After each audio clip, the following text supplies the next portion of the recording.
በተለመደው መንገድ የሶስተኛውን የመቶ ቀን የስራ አፈጻጸም እናያለን።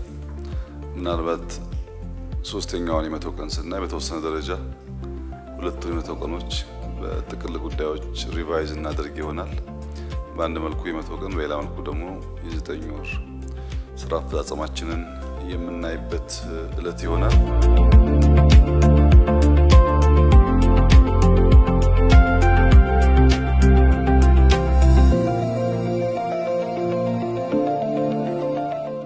ያለፈውን ስራ ስንገመግም በምክንያት የሚቀጥለውን ስራ ስናቅድ ካለን ጊዜ አንጻር በፍጥነት መሆን እንዳለበት ታሳቢ አድርገን እንድናይ የጠየቅኩ የመጀመሪያው የተለመደው አፕሮች ዶክተር ፍጹም ገለጻ ታቀርብልንና በቀረበው ገለጻ ላይ የሚነሱ ኢሹዎች ካሉ አይተን የጋራ አቅጣጫ አስቀምጠን እናጠቃላለን።